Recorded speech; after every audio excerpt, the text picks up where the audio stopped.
उर्फ़ी जावेद के latest show follow कर लो यार में देखने को मिला कि उर्फ़ी कितनी ज़्यादा ऑब्सेस्ड है फिलर्स और बोटॉक्स को लेके। इनफैक्ट आज के टाइम पे उर्फ़ी ही नहीं, पूरा का पूरा बॉलीवुड क्रेज़ी है फिलर्स और बोटॉक्स को लेके। बीट ऐश्वर्या, कटरीना, सुष्मिता सेन, जानवी कपूर या बॉलीवुड की आने वाली ऐसी हीरोइंस जो अभी लॉन्च तक नहीं हुई है। इस वीडियो में हम देखेंगे कि फ़िल्टर्स क्या हैं, बोटॉक्स क्या हैं, इनमें क्या डिफरेंसेस हैं, ये कैसे हमें यंग रखते हैं और कैसे बॉलीवुड और social media influencers Indian beauty standards को शेप कर रहे हैं। चलिए बढ़ते हैं वीडियो की तरफ।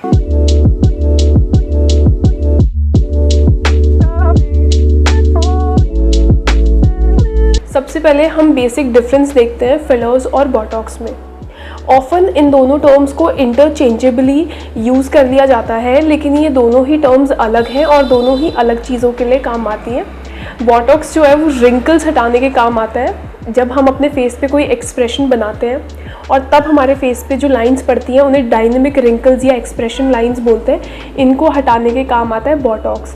विद टाइम जब हम ये एक्सप्रेशंस देते रहते हैं तो वो लाइंस गहरी होने लग जाती हैं। तो बोटॉक्स क्या करता है, ये मसल फ्रीज करता है जिसकी वजह से वो लाइंस कम हो जाती है टाइम के साथ, और ऐसे बोटॉक्स काम करता है। जो फिलर्स हैं उसमें ऐसे इंग्रेडिएंट्स होते हैं, फिलर्स बहुत तरीके के होते हैं और इसमें ऐसे इंग्रेडिएंट्स होते हैं जो फुलनेस को बढ़ाने का काम करते हैं। अगर आपको कभी कोई स्कार्स पड़ गए हैं उनको हटाने के लिए फिलर्स काम आ सकते हैं। लिप्स को और ज़्यादा प्लम्प दिखाने के लिए, चीक्स को प्लम्प दिखाने के लिए फिलर्स का इस्तेमाल किया जाता है। अभी आप लोगों को लग रहा होगा कि अरे वाह, इंस्टेंट तरीका मिल गया जवान होने का, यंग दिखने का, बट रुको ज़रा, सब्र करो और वीडियो को पूरा देखो। अभी हम डिटेल में डिस्कस करेंगे कि बोटॉक्स कैसे काम करता है और उसके बाद हम देखेंगे फिलर्स कैसे काम करते हैं। अभी हम बोटॉक्स के बारे में बात करेंगे। बोटॉक्स एक प्योरीफाइड फॉर्म है बोटुलिनम टॉक्सिन का, जो एक बैक्टीरिया से एक्सट्रैक्ट करते हैं। ये मसल्स को फ्रीज करता है। कैसे करता है वो जानते हैं। अगर इसका ज़्यादा अमाउंट में यूज़ किया गया तो ये डेडली भी हो सकता है किसी के लिए भी। जब बोटॉक्स को इंजेक्ट किया जाता है मसल्स के अंदर तो ये नर्व सिग्नल्स को इंटरप्ट करता है, और जैसे ये नर्व सिग्नल्स को तोड़ता है तो मसल काम करना बंद कर देती है। हमारी बॉडी में जब भी कोई मसल काम करती है तो उसे कोई नर्व से सिग्नल मिला होता है, तभी वो मूव कर पाती है। तो इससे हमारी जो मसल्स है वो टेम्परेरीली फ्रीज या पैरालाइज हो जाती है। अब इससे क्या होगा, मतलब ऐसा क्या जादू हो रहा है मसल फ्रीज होने से कि आपके रिंकल्स नहीं दिख रहे हैं। जब हमारी मसल्स मूव करती हैं तो लाइंस पड़ती हैं चेहरे पे, इन्हें हम एक्सप्रेशन लाइंस बोलते हैं। जब भी हम कोई ऐसे एक्सप्रेशन, स्माइलिंग एक्सप्रेशन दे रहे हैं, फ्राउनिंग एक्सप्रेशन दे रहे हैं, तो ये जो लाइंस हैं मसल के फ्रीज होने से ये नहीं पड़ेंगी, क्योंकि हम ये एक्सप्रेशन ही नहीं दे पा रहे होंगे, और विद टाइम ये सॉफ्ट हो जाएंगी, लाइन हल्की हो जाएंगी धीरे धीरे, और हो सके तो ख़त्म भी हो जाएंगी। लेकिन यहाँ पे कैच ये है कि बोटॉक्स परमानेंट सॉल्यूशन नहीं है। 3-4 महीने में डिसॉल्व हो जाता है और विद टाइम इसको बार बार इंजेक्ट करवाना पड़ता है। और अगर आपने बोटॉक्स ट्रीटमेंट बीच में छोड़ा तो आपकी रिंकल्स और नॉर्मल एजिंग प्रोसेस वापस स्टार्ट हो जाएगा। अभी एक ट्रेंड चल रहा है बेबी बोटॉक्स का, जिसका मतलब है कि when you are very young, जब आप बहुत ज़्यादा यंग हो उसी टाइम से बोटॉक्स आप स्टार्ट कर दो और फिर आपको रिंकल्स पड़ेंगे ही नहीं। लेकिन अगर आपने 10-15 साल बाद कभी ये सोचा कि चलो अब हम ये ट्रीटमेंट नहीं लेते हैं, तो आपके चेहरे पे लाइंस तो नहीं होंगी, लेकिन आपकी वो नेचुरल एजिंग प्रोसेस वैसी ही स्टार्ट हो जाएगी और आपकी जो स्किन है वो वापस लूज़ हो जाएगी। अभी हमने बोटॉक्स को जाना, अभी हम फिलर्स के बारे में बात करते हैं। फिलर्स जिसे डर्मल फिलर्स भी बोलते हैं या फिर सॉफ्ट टिश्यू फिलर्स भी बोलते हैं, इसका भी यूज़ काफ़ी टाइम से हो रहा है कॉस्मेटिक इंडस्ट्री में, और इसका काम होता है चेहरे में वॉल्यूम या प्लम्पीनेस ऐड करना। यूजुअली इसको लिप्स में यूज़ करते हैं ताकि लिप्स को एक लिप्स फुलर दिखें, प्लम्प दिखें, जूसी दिखें।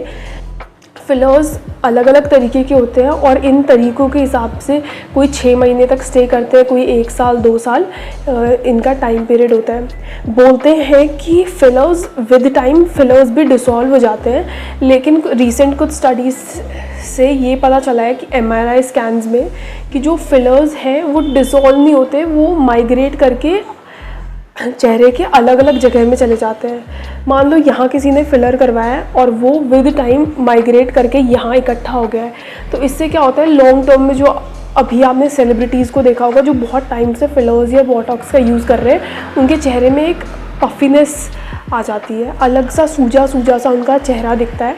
तो ये फिलर्स का एक लॉन्ग टर्म इफ़ेक्ट है जिसके बारे में कोई बात ही नहीं कर रहा है। बोटॉक्स है वो 3-4 महीने में डिसॉल्व हो जाएगा, लेकिन वो आपके चेहरे की एनाटमी को नहीं ख़राब करेगा। लेकिन जो फिलर्स अगर माइग्रेट होके कहीं और स्टोर हो रहे हैं, फिलर्स जो है वो जब इंसर्ट किए जाते हैं तो वो कोलेजन प्रोडक्शन को प्रमोट करते हैं।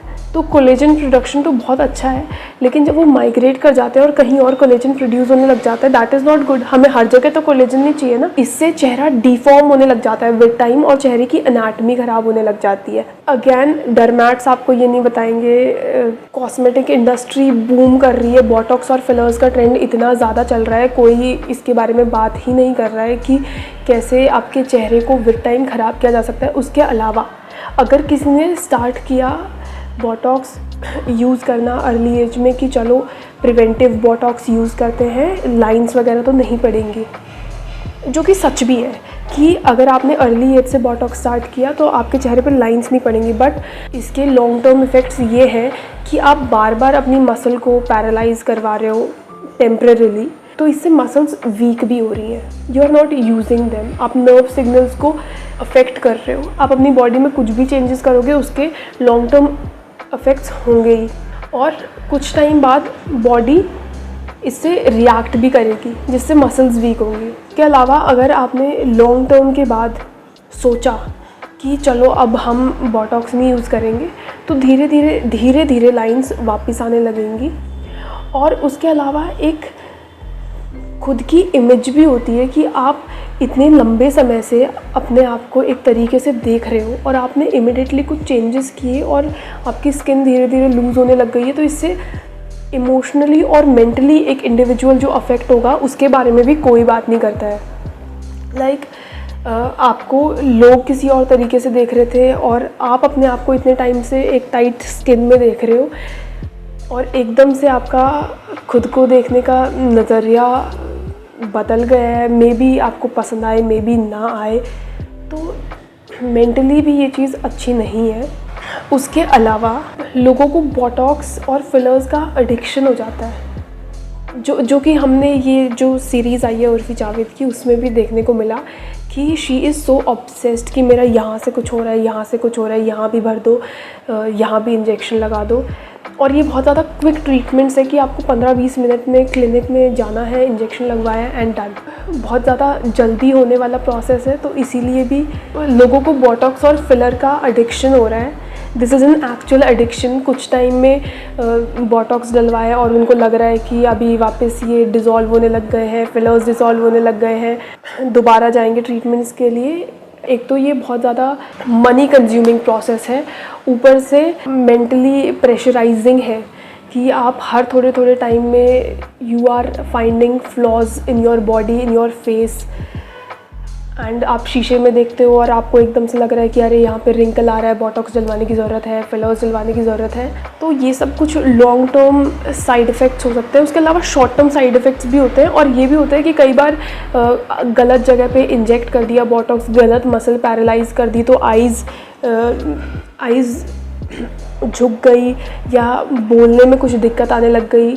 तो ये कुछ शॉर्ट टर्म है, ऑल्दो ये 1% लोगों में ही होता है, लेकिन होता है। अगर आप सोच रहे हैं बोटॉक्स और फिलर्स करवाने का, तो प्लीज़ प्लीज़ प्लीज़ किसी बढ़िया डर्मैट के पास जाएं, किसी स्केची लोगों के पास ना जाएं, शेडी बिजनेसेस के पास ना जाएं, इंस्टाग्राम की रील देख के अरे वाह इसने ये चेंज कर दिया, ये चेंज कर दिया, ये सब देख के मत जाएं। और किसी और से इन्फ्लुएंस होके इसने ऐसा कराया तो मैं भी ऐसा करा लेती हूँ, ऐसा सोच के भी बिल्कुल भी मत जाना अब आ गए हैं हम वीडियो के लास्ट सेगमेंट की तरफ, जो कि है कि कैसे बॉलीवुड और social media influencers Indian beauty standards को शेप करते हैं और ये कैसे हम कॉमन इंसानों को अफेक्ट कर रहे हैं। और इस टॉपिक पे बात करना बनता है, लाइक लिटरली बनता है, क्योंकि मैं खुद इतना ज़्यादा ट्राई करती हूँ कि मैं कंज्यूमरिज्म से दूर रहूँ, लेकिन ये इतना ज़्यादा ल्यूक्रेटिव है, इतना ज़्यादा एस्थेटिकली प्लीजिंग है कि मतलब आप ना चाहते हुए भी एक बार को आपका मन डोल जाएगा कि अरे यार मैं ख़रीद लेती हूँ, अरे यार मैं ख़रीद लेती हूँ। हर दूसरी तीसरी रील के बाद एक नया लिप टिंट आ रहा होता है, एक नया ब्लश आ गया होता है मार्केट में, and this is the best blush to go for you know. तो ये सब चीज़ें एक्चुअल में आपके दिमाग में फिर बाद में घूमती रहती हैं कि ले लूँ क्या यार, एंड जब एक्चुअल में हमें कुछ लेना होता है तब समझ में नहीं आता, क्योंकि हर एक चीज़ इन्होंने बेस्ट दिखा रखी होती है कि क्या लें। और कई लोग इतनी ज़्यादा शॉपिंग कर लेते हैं, जितने प्रोडक्ट्स उनको नहीं चाहिए होते उतने ख़रीद लेते हैं। That is wastage of money, wastage of product, और it is also not good for environment. तो इस टॉपिक पे तो बात करनी बनती है। सबसे पहले देखते हैं बॉलीवुड ने कैसे सालों से इम्पैक्ट किया है इंडियन सोसाइटी को और इंडियन ब्यूटी स्टैंडर्ड्स को। नंबर वन इज़ फेयरनेस कि अगर आप फेयर हो, अगर आप गोरे हो तो आप सुंदर हो। If somebody is fair they are attractive, and if someone has a dark skin they are not attractive. This is not true, और हमें बहुत ज़्यादा ज़रूरत है कि हम अपनी सोसाइटी से ऐसे नॉर्म्स को निकाल के फेंक दें, क्योंकि ये सच नहीं है। और बहुत सालों से बॉलीवुड ने फेयरनेस से अपना ऑब्सेशन दिखाया है और फेयर एक्ट्रेसेस को भी काफ़ी ज़्यादा प्रमोट किया है, एंड इट्स सैड क्योंकि most of the Indian people are not that fair, या डस्की स्किन टोन ज़्यादा है इंडियन लोगों की। अलग अलग रीजन से लोग आते हैं तो बहुत ही ज़्यादा डाइवर्सिटी है स्किन कलर में भी। It's sad, it's not good for people, and हमें नेक्स्ट जनरेशन को ये नॉर्म्स चेंज करने पड़ेंगे। उसके अलावा काफ़ी टाइम क्या होता है कि इन्फ्लुएंसर्स और जो सेलिब्रिटीज़ होते हैं वो कॉस्मेटिक क्लिनिक्स के साथ कोलैब कर लेते हैं और फिर मतलब प्रमोट करते हैं ऐसे प्रोडक्ट्स को, ऐसे प्रोसीजर्स को जिनकी हमें भी ज़रूरत नहीं होती, जिनकी उनको भी ज़रूरत नहीं होती, लेकिन वो ऐसे प्रोडक्ट्स को प्रमोट करते हैं। उससे क्या होता है कि हमें ये लगने लग जाता है एज कॉमन पीपल कि ये मेन स्ट्रीम है, ये हर जगह हो रहा है, एवरीबडी इज़ डूइंग दिस, और ये नेसेसिटी है सुंदर दिखने के लिए, यंग दिखने के लिए। और यंग दिखना भी एक नेसेसिटी इन्होंने बना दी है, क्योंकि सालों से हम एक्ट्रेसेस को देखते आ रहे हैं और वो विद टाइम यंग ही दिख रही हैं, बूढ़ी हो ही नहीं रही हैं। मतलब ऐसे दिखाया जाता है जैसे तो एजिंग बहुत बेकार चीज़ है, बहुत ही ज़्यादा बुरी चीज़ है। I think ageing is something one should be thankful of, कि अगर हम बड़े हो रहे हैं, अगर हम बूढ़े हो रहे हैं, अगर हम मैच्योर हो रहे हैं धीरे धीरे विद टाइम, इससे ये पता चलता है कि वी आर ग्रोइंग, एंड हम इतने ज़्यादा लकी हैं कि हमें और ज़्यादा जीने का मौका मिला। काफ़ी लोगों का लाइफ स्पैन इतना छोटा होता है, उन्हें ज़्यादा जीने को नहीं मिलता। We must be thankful. मतलब let's make a new norm कि ageing is not bad, aging is something to be grateful of. Let's make a new norm. इसके अलावा ट्रेंड चलता है बिफोर एंड आफ्टर। इसके अलावा बिफोर एंड आफ्टर ट्रेंड्स चलते हैं कि पहले ऐसे दिखती थी और फिर एकदम से ड्रामेटिक इम्प्रूवमेंट हुआ, and now they are like उलाला, इतने सुंदर लग रहे हैं, बिल्कुल मस्त झकास। तो इससे एक और प्रेशर बनता है कि अगर हम ये चीज़ करवाएंगे तो हम कैसे लगेंगे, पहला क्वेश्चन। दूसरा ये होता है हम एस्टोनिश्ड हो जाते हैं, सरप्राइज्ड कि वाओ क्या चेंज किया है, आई थिंक मुझे भी ये कंसिडर करना चाहिए। और तीसरा, इन कॉस्मेटिक प्रोसीजर्स को प्रमोट जब ऐसे इतने खुलेआम और हर कोई कर रहा होता है, तो ऐसे लगने लग जाता है कि जो नेचुरल ब्यूटी है उसमें कुछ फ्लॉ है, उसमें कुछ तो कमी है, और ऐसी है कि उसको मतलब ठीक करने की ज़रूरत है। This is something to be fixed. तो ये चीज़ अच्छी नहीं है सोसाइटी के लिए। और कॉमन लोग, मेरी जनता जो देख रही है, उन्हें भी ये समझने की ज़रूरत है कि ये पैसों के लिए करते हैं, प्रमोट कर देते हैं और अपनी रीच बढ़ाने के लिए कर देते हैं प्रमोट। पर आपको खुद को भी इतना समझना पड़ेगा कि जस्ट बिकॉज़ सोशल मीडिया पे क्रिएटर्स ये सब चीज़ें कर रहे हैं, इसका मतलब ये नहीं है कि ये मेन स्ट्रीम है या हर कोई कर रहा है, क्योंकि बहुत कम पॉपुलेशन है जो सोशल मीडिया पे है, और जो सोशल मीडिया पे है सिर्फ वही आपको दिखती है, बाकी लोग नहीं दिख रहे आपको। अपने अगल बगल में देखो कितनों ने फिलर्स, बोटॉक्स करवाया। तो इतना प्रेशराइज्ड फील करने की ज़रूरत नहीं है, किसी और के बहकावे में आके ऐसे ट्रीटमेंट्स की तरफ जाने की ज़रूरत नहीं है। अगर आप जा रहे हो तो अच्छे से कंसल्टेशन लेना, अच्छे डरमैट्स के पास जाना, और शेडी और स्केची बिजनेसेस के साथ, शेडी और स्केची क्लिनिक्स के साथ इन्वॉल्व होने की ज़रूरत नहीं है। Stay safe, stay healthy. और इसी के साथ this is Arpita Lochab signing off. Bye bye. I am just happy I made this video, and मुझे लग रहा है कि मैंने पहले से काफ़ी अच्छा ये वीडियो बनाया है। मैं बाय बोल चुकी हूँ बट फिर भी मैं बोले जा रही हूँ because I am just happy.